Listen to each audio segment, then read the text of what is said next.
जय हिंद साथियों, मैं रमनजीत एक बार फिर स्वागत करता हूं आपका अपने यूट्यूब चैनल ओसी ऑनलाइन क्लासरूम में।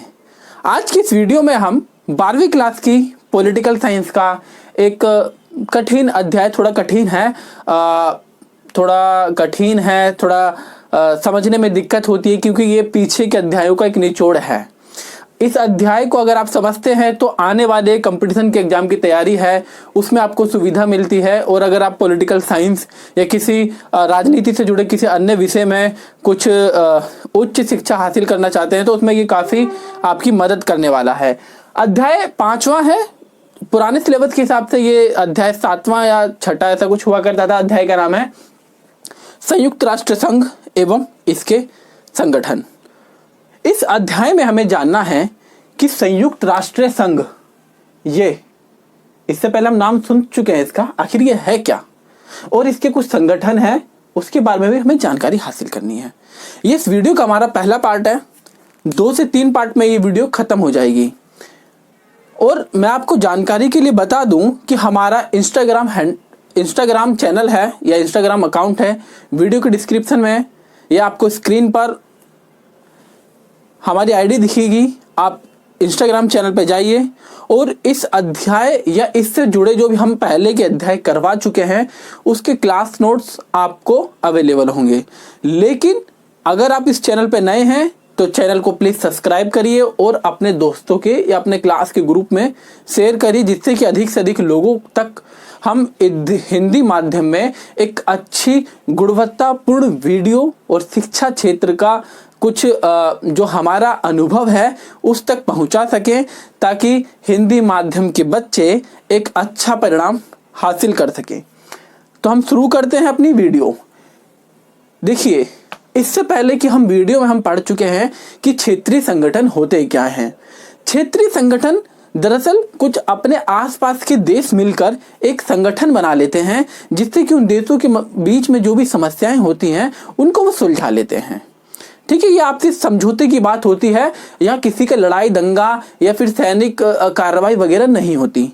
जैसे कि साउथ ईस्ट एशिया के देशों ने आसियान बनाया, यूरोपीय देशों ने यूरोपीय संघ बनाया, साथ साथ में लैटिन अमेरिका के देशों ने अपना एक संगठन बना रखा है, दक्षिण एशिया के देशों ने सार्क बना रखा है। तो ये अपने आसपास के क्षेत्र संगठन बना लेते हैं। जिस प्रकार से जो क्षेत्रीय संगठन होते हैं वो क्षेत्र में लड़ाई झगड़ा, दोनों देशों के बीच में, आपसी देशों के बीच में लड़ाई झगड़ा खत्म करते हैं, मेल मिलाप बढ़ाते हैं, इसमें काम आता है। जब क्षेत्रीय संगठन की बात करते हैं तो हम ये भी देखते हैं कि विश्व में अंतरराष्ट्रीय स्तर यानी कि पूरा विश्व, सारे देश आ गए।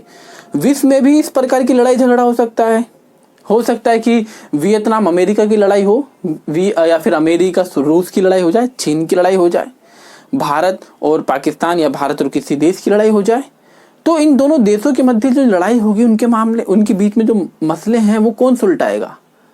अगर नहीं सुलटाएंगे तो सैनिक कार्रवाई होगी, युद्ध होगा, विश्व युद्ध होगा। किसी ने परमाणु बम यूज कर लिया तो क्या होगा? दिक्कत होगी ना। कोई शक्तिशाली देश है, कमजोर देश पे अपनी धात जमा रहा है, शक्ति दिखा रहा है, धौंस जमा रहा है, बोला नहीं ऐसे करो, कैसे चलेगा? काम चलेगा नहीं। तो विश्व स्तर पर देशों के बीच में शांति बनाए रखने के लिए, आपसी मेल मिलाप बढ़ाए रखने के लिए, तरक्की हासिल करने के लिए, भूखमरी खत्म करने के लिए, गरीबी खत्म करने के लिए एक संगठन बनाया है पूरे विश्व के देशों ने आपसी मेल मिलाप से। ठीक है, कब बना, कैसे बना वो देखेंगे। उस संगठन का नाम है संयुक्त राष्ट्र संघ। ठीक है बच्चा लोग, संयुक्त राष्ट्र संघ इसका नाम है। इंग्लिश में से यूनाइटेड नेशन बोलते हैं। ठीक है, इसका मकसद है विश्व में जो भी समस्याएं उनका खात्मा करें। यह आपका, जैसे कि हमारे अपनी न्यायपालिका सुप्रीम कोर्ट है, सुप्रीम कोर्ट का मतलब क्या होता है कि जो अपने देश में जो भी समस्याएं उनका खात्मा करना होता है। तो उसी प्रकार से आप ये ले सकते हैं कि एक ऐसा संगठन है जो देशों के बीच में जो विवाद होते हैं उनको खत्म करना। अब बात, ये एक अंतरराष्ट्रीय संगठन है। क्या है बच्चा लोग? एक अंतरराष्ट्रीय संगठन है। अंतरराष्ट्रीय संगठन मतलब कि पूरे विश्व के देश इसमें शामिल है। अब सबसे बड़ी बात, अंतरराष्ट्रीय संगठनों की आवश्यकता क्यों पड़ी? हमने जो अंतरराष्ट्रीय संगठन बनाए हैं, चाहे विश्व व्यापार संगठन हो या फिर स्वास्थ्य WTO हो WHO WHO हो, ये कोई भी संगठन है, क्यों जरूरत पड़ती है? यूनाइटेड नेशन की जरूरत क्यों पड़ती है? देखिए, सवाल अपने आप से करिए, आपका जवाब मिलेगा। अंतर्राष्ट्रीय समस्याएं होंगी तो उसकी जरूरत पड़ेगी। देखिए, सबसे पहला क्वेश्चन पूछ सकता है एग्जाम में कि अंतर्राष्ट्रीय संगठन की आवश्यकता क्यों पड़ती है। पहला क्या है कि अंतर्राष्ट्रीय विवाद जो हैं, जैसे कि अगर आप देखेंगे प्रथम विश्व युद्ध और द्वितीय विश्व युद्ध, कहीं ना कहीं कुछ देशों के विवाद के कारण से पैदा हुआ और उसने बड़े पैमाने पर सैनिकों की, नागरिकों की हत्याएं हुई। यहाँ तक कि द्वितीय विश्व युद्ध का अंत अमेरिका द्वारा हिरोशिमा और नागासाकी पर परमाणु बम गिर के हुआ, जिसमें आम नागरिकों की हत्याएं हुई, जिसमें कि इन दोनों के बीच का जो मध्य विवाद था, वो विवाद किस में गया बच्चा लोग? खून में, नागरिकों का हत्याएं हुआ उसमें। क्या ये सही रहेगा? नहीं ना। तो जो अंतर्राष्ट्रीय विवाद हैं, चाहे किसी भी तरीके से हो, उनको हम अच्छे तरीके से शांति से हल कर सकें, ताकि किसी का लड़ाई झगड़ा ना हो और देश सभी तरक्की हासिल करें। ठीक। दूसरा है युद्धों की रोकथाम में सहायक, क्योंकि अंतर्राष्ट्रीय संगठन, अगर सोचिए कि दो देश आपस में लड़ने जा रहे हैं, उस किसी संगठन ने उन दोनों के बीच का मसला सॉर्ट आउट करवा दिया, तो युद्ध न बचेगा, युद्ध नहीं होगा। युद्ध नहीं होगा तो सैनिक हथियार हैं, उन पे पैसा खर्च नहीं होगा। सैनिक हथियार पे पैसा खर्च नहीं होगा, सरकार का पैसा बचेगा। सरकार का वो पैसा कहाँ जाएगा? समाज कल्याण में, गरीबों के भोजन में जाएगा वो पैसा। ठीक है। विश्व के आर्थिक विकास में सहायक है। जब देखिए, जब युद्ध नहीं होगा, विवाद नहीं होंगे, आपस में सब एक मेल मिलाप से रहेंगे, तो आर्थिक विकास होगा, पैसा कमाएंगे, अधिक से अधिक व्यापार होगा। ठीक है बच्चा लोग। जब जैसे कि अब ये देखिए, प्राकृतिक आपदा महामारी से निपटना, कोरोना महामारी अभी इस वक्त फैल रही है, और इस वक्त जो ये महामारी फैल रही है, आधुनिक टाइम पर ये महामारी, विश्व ने इस प्रकार की महामारी पहली बार देखी। इससे पहले जो महामारियां होती थी कि सीमित क्षेत्र में हुआ करती थी, लेकिन अब ये बड़े स्तर पर फैली ये बीमारी है। कोरोना महामारी के टाइम पर पूरा विश्व एक हो चुका है और पूरा विश्व इसके खिलाफ लड़ाई लड़ रहा है। WHO विश्व स्वास्थ्य संगठन काफी बड़ी भूमिका निभा रहा है, रिसर्च कर रहा है। सभी देश इसमें लगे पड़े हैं कि अगर हम किसी का इसका वैक्सीन खोज लें तो दूसरे देश का भी सुविधा होगा कि नहीं होगा।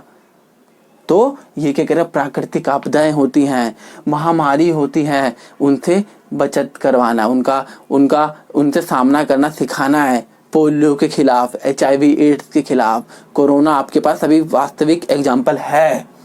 अंतर्राष्ट्रीय सहयोग बढ़ावा देना है कि भैया यार, आप अपना भी फायदा देखिए और दूसरे गरीब देशों का भी फायदा देखिए, सहयोग बनेगा।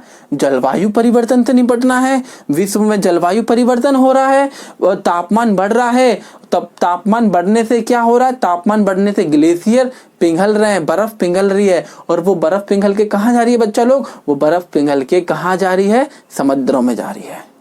समुद्रों में जा रही है तो मतलब कि समुद्र का वाटर लेवल बढ़ रहा है। जब समुद्र का वाटर लेवल बढ़ेगा तो आसपास के जो किनारे वाले देश होंगे, द्वीप होंगे, वो नष्ट होंगे कि नहीं होंगे? होंगे। तो उनसे निपटना है, उनकी समस्या का समाधान करना है। ठीक है। अंतर्राष्ट्रीय संगठनों की आवश्यकता हमें इसलिए पड़ती है। अब जो हमारा मकसद है संयुक्त राष्ट्र संघ, इसे समझने की इसकी स्थापना क्या थी। देखिए, सबसे पहले तो एक विश्व युद्ध चला था 1914 से 1918 के मध्य, प्रथम विश्व युद्ध। कौन सा युद्ध? प्रथम विश्व युद्ध। प्रथम विश्व युद्ध। ठीक है। थोड़ा हो सकता है बच्चा लोग कैमरा का क्वालिटी खराब है, थोड़ा अच्छे से नहीं दिखाई दे रहा, जल्दी आपके लिए ये समस्या का समाधान हम करेंगे। प्रथम विश्व युद्ध हुआ। प्रथम विश्व युद्ध के बाद देखा गया यार कि ये आपस में देश हम लड़ रहे हैं, कट रहे हैं, मर रहे हैं, तो आखिर हमारी इसमें कमी क्या थी? अगर सोचिए कोई दूसरा बैठक करवा के इन दो देशों के बीच में मसला सुलझा लेता, ऑस्ट्रिया और जर्मनी या फिर ऑस्ट्रिया हंगरी के बीच में जो मसला था वो सुलझा लेता, तो विश्व युद्ध होने से बच जाता। तो उन्होंने एक संगठन की स्थापना करी, उसका नाम था लीग ऑफ नेशन। कब स्थापना हुई बच्चा लोग इसकी? 10 जनवरी 1920। और ये जब इसकी स्थापना थी, इसका मकसद था शांति स्थापित करना, युद्ध को रोकना, लेकिन ये स्थापित हुआ। लेकिन उसके बावजूद 3839 में कौन सा विश्व युद्ध हो गया बच्चा लोग? द्वितीय विश्व युद्ध, यानी दूसरा विश्व युद्ध हो गया। अब भैया ये तो कामयाब नहीं हुआ क्योंकि इनका मकसद ही है युद्ध को रोकना। उसके बाद क्वेश्चन पूछ सकता है 1 नंबर का, 24 अक्टूबर 1945 को संयुक्त राष्ट्र संघ की स्थापना की गई। कब की गई? 24 अक्टूबर 1945 को। स्थापना के समय इसमें 51 सदस्य देश शामिल थे। भारत भी स्थापना वाले देशों में शामिल था। फिलहाल 2013 में इसका एक नया सदस्य देश बना है, दक्षिण सूडान। कौन सा बच्चा लोग? दक्षिण सूडान। ये अफ्रीका के महाद्वीप में है। सूडान से अलग हो गई दक्षिण सूडान। और ये कितने देश है इसमें? 193। अब संयुक्त राष्ट्र संघ को यूनाइटेड नेशन भी कहा जाता है, यानी इसे शॉर्टकट में यूएन भी कहते हैं। आखिर यूएन का उद्देश्य क्या है? देखिए बच्चा लोग, अंतरराष्ट्रीय संगठन है तो उसका उद्देश्य भी वही होगा जो उसकी आवश्यकता होगी। पहला देखिए, अंतरराष्ट्रीय शांति व सुरक्षा बनाना, शांति स्थापित करने, सुरक्षा बनाए रखना, कोई परमाणु बम नहीं बनवाने देना या फिर उस पर पाबंदी लगाना, वरना कोई भी परमाणु बम बनाता रहेगा। राष्ट्रों के मध्य सम्मान तथा मैत्रीपूर्ण संबंध बनाए रखना, जो अलग अलग देश हैं उनके अंदर दोस्ती और अच्छे संबंध बनाए रखने हैं।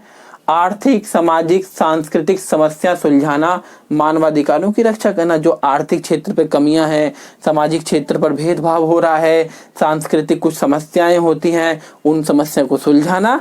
और मानव के जो अधिकार है, जीने का अधिकार, भोजन का अधिकार, ऐसे ही कुछ अधिकार है, सम्मान से जीने का अधिकार, उनकी रक्षा करना। कोई देश अगर इन अधिकारों की अवहेलना करता है या अधिकारों का रक्षा नहीं करता तो उसके खिलाफ ये कार्रवाई करता है।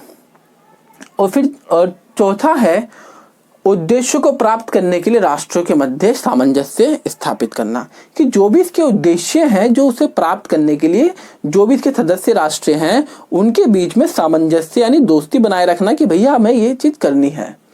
अब बात, एक क्वेश्चन यहाँ पे पूछ सकता है कि हमारे सिलेबस में संयुक्त राष्ट्र संघ के प्रमुख अंग बताइए। क्या पूछ सकता बच्चा लोग? संयुक्त राष्ट्र संघ के प्रमुख अंग, यानी कि संयुक्त राष्ट्र संघ के कितने पार्ट हैं या कितने भागों में बटा हुआ है। जैसे कि अगर मैं अपना बात करूं, रमन का एक मुंह है, रमन का 2 हाथ है और एक ये है, मतलब कि मुख्य बात बोल रहा हूं, और पैर है। रमन के मुंह का काम है बोलना, उसके हाथों का काम है चलना फिरना, बचाव करना, और भी जो भी शारीरिक काम होते, दैनिक काम होते, उसमें मदद करना। पैर का काम है चलना, पूरे शरीर को सहारा देना। उसी प्रकार के संयुक्त राष्ट्र संघ के 6 अंग हैं। कौन कौन से बच्चा लोग अंग हैं? एक है महासभा, दूसरा है सुरक्षा परिषद, तीसरा है आर्थिक व सामाजिक परिषद, चौथा है न्यायिकता परिषद, और 5वां है अंतरराष्ट्रीय न्यायालय, छठा है सचिवालय। क्या है बच्चा लोग? सचिवालय। अब एक एक करके देखते हैं क्या है महासभा। ये संयुक्त राष्ट्र संघ का सबसे मुख्य अंग है। महासभा में जितने भी, जैसे कि हमने देखा संयुक्त राष्ट्र संघ में 193 देश हैं। कितने देश है बच्चा लोग? 193 देश हैं। तो सभी के सभी देश इस महासभा के अंग होंगे, ठीक है। और इसका काम क्या होता है कि कोई भी मसला है, जैसे कि किसी ने युद्ध छेड़ रखा है, कोई पर्यावरण से संबंधित, जलवायु परिवर्तन से संबंधित कोई इन्हें नियम बनाना है तो उसे पास करना पड़ेगा कि सबकी सम्मति से हुआ है कि नहीं हुआ।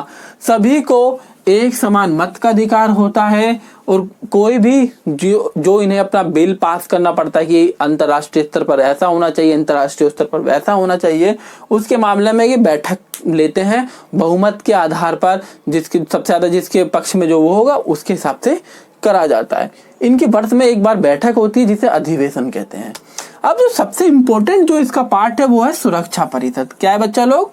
सुरक्षा परिषद। ये बहुत ज्यादा इंपॉर्टेंट पार्ट है और इसको लेके डिबेट भी है। एक क्वेश्चन यहाँ से बनता है स्पेशल, थोड़ा बच्चा लोग इधर ध्यान दीजिएगा। ये यूएन की कार्यपालिका के समान होते हैं जिसमें 15 सदस्य हैं। देखिए हमारे सरकार के 3 अंग होते हैं, संसद, कार्यपालिका, न्यायपालिका।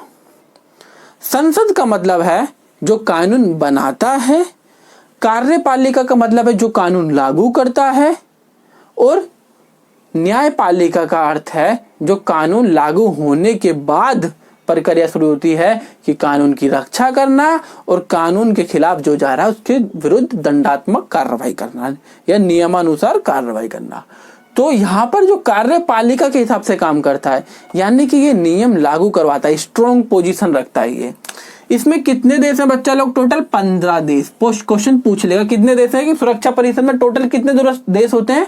15 देश। अब सुरक्षा परिषद में दो टाइप के सुरक्षा परिषद होती है, एक स्थायी सुरक्षा परिषद, क्या है? स्थायी सुरक्षा परिषद। दूसरा है अस्थायी। स्थायी मतलब होता है जो परमानेंट है, और अस्थायी मतलब जो टेम्पररी है। परमानेंट मतलब कि जो हमेशा ही बनी रहेगी, वो कभी खत्म नहीं होगी। अस्थायी मतलब कि जो 1-2 साल में चेंज होती रहती है।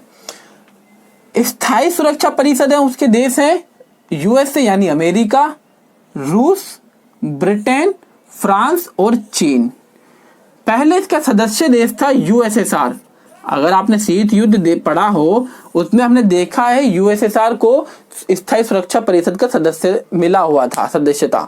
लेकिन जब यूएसएसआर का पतन हुआ तो वो सदस्यता किसे दे गए? रूस के उत्तराधिकारी, यूएसएसआर के उत्तराधिकारी रूस को। ब्रिटेन, फ्रांस और चीन है। अब इसमें इन सदस्यों को क्या पावर होती है? इन सदस्यों को पावर होती है वीटो पावर। क्या पावर होता है बच्चा लोग?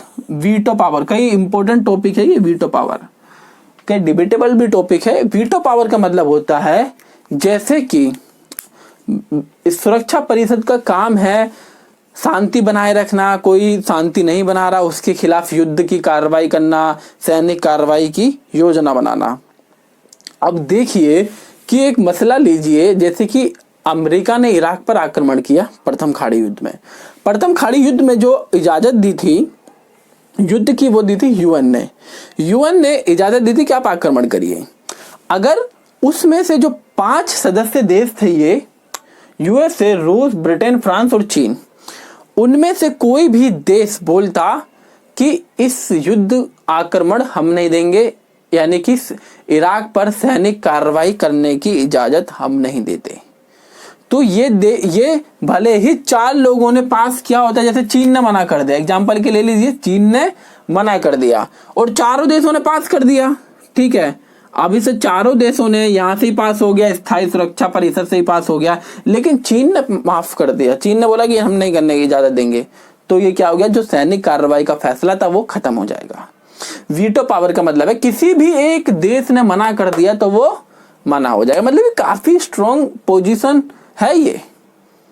कई बार पाकिस्तान के खिलाफ कार्रवाई करी जाती है, या फिर भारत को परमाणु से संबंधित किसी संगठन का सदस्य बनाने के लिए कार्रवाई की जाती है। चारों देश मना कर देते हैं, चारों देश हाँ कर देते, चीन मना कर देता, नहीं मिल पाती पावर भारत को, पाकिस्तान के खिलाफ कार्रवाई नहीं हो पाती। समस्या है ना। तो इसका मतलब कि कोशिश की जा रही है कि जो स्थायी सुरक्षा परिषद है इसके सदस्य बढ़ाए जाएं, साथ साथ में इसमें भारत को भी शामिल किया जाए। देखेंगे आखिर वो चीज है क्या कि सुरक्षा संयुक्त राष्ट्र संघ में आखिर सुधारों की आवश्यकता है, तो कौन सी आवश्यकता है उसे भी हम अच्छे से जानेंगे। अस्थायी जो सुरक्षा परिषद है इसमें 10 देश शामिल हैं। अभी फिलहाल भारत 2021 और 22 के लिए इसका सदस्य बना हुआ है, 10 देश शामिल होते हैं बस। भारत फिलहाल 2021 और 22 के लिए इसका सदस्य बन चुका है। जुलाई 2018 या 19 में ये इसका चुनाव हुआ था, 19-20 में। इनके पास वीटो पावर नहीं होती, ऐसा कुछ इनके लिए अधिकार नहीं। इनका काम क्या है? शांति सुरक्षा बनाए रखना, विवादों को शांतिपूर्ण निपटाना, अगर कोई अपराधी राष्ट्र के विरुद्ध सैनिक कार्रवाई की जाती है, कोई बोलते हैं कि भैया आप ये काम कर लो, कोई दिक्कत नहीं है, उल्टा जो जैसे इराक को बोला था कि आपने जो कुवैत पर आक्रमण किया है वो उस आक्रमण को खत्म करो, कुवैत को आजाद करो, नहीं तो आपके खिलाफ सैनिक कार्रवाई की जाएगी। वो माना नहीं। अब जब वो माना नहीं तो उसके खिलाफ सैनिक कार्रवाई करी गई। तो ये सारे के सारे फैसले कहाँ लिए गए? सुरक्षा परिषद में। अब एक है आर्थिक व सामाजिक परिषद। सभी राष्ट्रों के मध्य सामाजिक, आर्थिक एवं सांस्कृतिक, शैक्षणिक एवं स्वास्थ्य संबंधित कार्यों का निष्पादन करना। मतलब कि जो सभी राष्ट्र हैं वहां पर सामाजिक गतिविधि करनी है, आर्थिक तरक्की हासिल करवाना है, सांस्कृतिक आपसी मेल मिलाप, भाषागत मेल मिलाप, उनकी संस्कृति का रक्षा करना है, शिक्षा का विस्तार करना है, स्वास्थ्य संबंधित सुरक्षाएं हैं, स्वास्थ्य संबंधित सुविधाएं वो उपलब्ध करानी है। ठीक है। न्यायशीता परिषद, यह पार्ट नहीं है, यह हट चुका है। न्यायशीता परिषद क्या है? इस न्यासी राज्यों का कर्तव्य है कि वह कमजोर राज्यों की मदद करे। मतलब कि जब द्वितीय विश्व युद्ध खत्म हुआ तो उसके बाद कई सारे राष्ट्र कमजोर हो गए।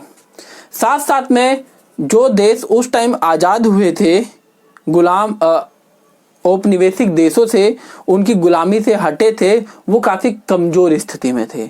अब जब वो कमजोर स्थिति में थे तो उनकी स्थिति काफी खराब थी, गरीब देश थे, स्वास्थ्य सुविधाएं वहां नहीं थी, बेरोजगारी थी। तो कुछ इनमें से संयुक्त राष्ट्र संघ में से ही कुछ देशों को न्यायशीता परिषद कि आप न्याय करो, इनके साथ एक कमेटी बनाई और बोला गया कि आप इनके साथ न्याय करो जो कमजोर देश हैं। तो जो भी इसके सदस्य थे उनका कर्तव्य है कि वे कमजोर राज्यों की मदद करें।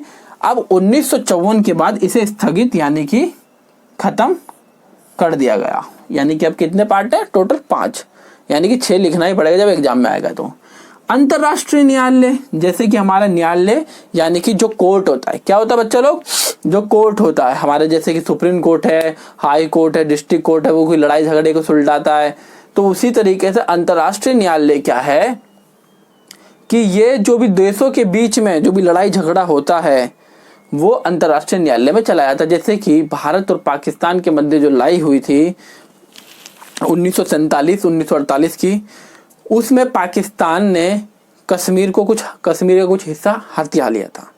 अब कश्मीर का जो हिस्सा हथिया लिया था, उसके बाद वहां पर क्या करा, यूएन ने, जब लड़ाई चल रही थी, ये मामला यूएन में चला गया और यूएन में जाने के तुरंत बाद वहां पे जहां पर जो उसकी सेना थी वहीं रुक गया। यानी कि जो पाकिस्तान का पीओके वाला हिस्सा है, अगर आप जम्मू कश्मीर देखेंगे, हमारा जम्मू कश्मीर कुछ इस टाइप का है, तो ये हिस्सा पाकिस्तान के कब्जे में है। भारत का ये हिस्सा पाकिस्तान के कब्जे में आ गया था। तो जो ये वाला हिस्सा है उसके ऊपर अभी कहाँ पर फैसला होना है? वो होना है अंतर्राष्ट्रीय न्यायालय में। इसका मुख्यालय कहाँ पर है? जो इसका हेडक्वार्टर है वो हैग में है। क्वेश्चन पूछ लेता है 1 नंबर का कि संयुक्त राष्ट्र संघ का अंतर्राष्ट्रीय न्यायालय कहाँ पर है? वो हैग में है। इसमें 15 न्यायाधीश यानी कि जज होते हैं। महासभा व सुरक्षा परिषद इनको चुनती है। सुरक्षा परिषद और महासभा इन 15 न्यायाधीशों को चुनती है। ठीक, इनका मतलब क्या है कि जो भी अंतर्राष्ट्रीय मामले हैं उनको सुलझाना। अब एक है सचिवालय। इनका एक सचिवालय है, जो भी संयुक्त राष्ट्र संघ का कार्य होता है उसका संचालन, यानी कि उसे चलाने के लिए, वो अच्छे से चलता रहे कि नहीं चल रहा, कोई दिक्कत है कि नहीं दिक्कत है, उसके लिए महासचिव बनाया जाता है। क्या बनाया जाता है बच्चों लोग? सेक्रेटरी यानी महासचिव। महासचिव बनाया जाता है और जो कि ये सचिवालय का काम करवाता है, सचिवालय को संचालित बनाए रखता है। सुरक्षा परिषद की सलाह पर, सुरक्षा परिषद किससे बनाती है? महासचिव की नियुक्ति सुरक्षा परिषद करते है। कितने वर्षों के लिए? 5 वर्षों के लिए। तो बच्चा लोग एक क्वेश्चन आपके लिए है, सिंपल सा क्वेश्चन है, इंस्टाग्राम चैनल पे भी मिलेगा और मैं आपको यहाँ पे क्वेश्चन बता ही दे रहा हूँ कि अभी यूएन के, संयुक्त राष्ट्र संघ के महासचिव यानी सेक्रेटरी कौन है? वीडियो देख रहे हैं, कमेंट बॉक्स में जाइएगा। इंस्टाग्राम पर अगर ये क्वेश्चन आया है तो जवाब इसका दीजिएगा। एग्जाम में कई बार 1 नंबर का क्वेश्चन पूछ लेता है। ये इसीलिए बोल रहा हूं ताकि आप थोड़ा सर्च करें, रिसर्च करें और अपना ज्ञान भंडार को बढ़ाएं। ठीक है, आज की इस वीडियो के लिए इतना ही। जल्द ही हम आपके लिए इस पार्ट की दूसरी वीडियो लेके आएंगे और मैं आपको बताना चाहता हूं कि जो भी हमारा ये सिलेबस चल रहा है उसके हिसाब से थोड़ा सा लेट है कि अभी बीच में अभी आप देख रहे हैं कि किसान आंदोलन चल रहा है। किसान आंदोलन में थोड़ा सा मैं व्यस्त हूँ, जाना पड़ता है किसानों की सेवा के लिए और वहाँ पे उनके लिए काम करना पड़ता है। तो थोड़ा सा बिजी होने की वजह से सिलेबस तेज नहीं हो पा रहा, लेकिन मैं भरोसा दिला रहा हूँ कि सिलेबस हम जल्द से जल्द तेज करेंगे, स्पीड में करेंगे। जो एक एक नंबर के क्वेश्चन है उनको हम अच्छे से कवर करेंगे। पॉलिटिकल साइंस और ज्योग्राफी का सिलेबस साथ साथ में अब मैं आपको एक स्पेशल अनाउंसमेंट करने जा रहा हूँ कि 10वीं क्लास का जो एसएसटी का सिलेबस है उस पर हम जल्द से जल्द वीडियो बनाने वाले हैं। तो आपके छोटे भाई बहन स्कूल में जूनियर्स हैं, उनके ये नोटिस आप पहुंचा दीजिएगा कि हम आपके लिए 10th क्लास का एसएसटी का सिलेबस शुरू करने जा रहे हैं। आज के लिए इतना ही। धन्यवाद। जय हिंद, जय भारत, जय किसान और जय जवान।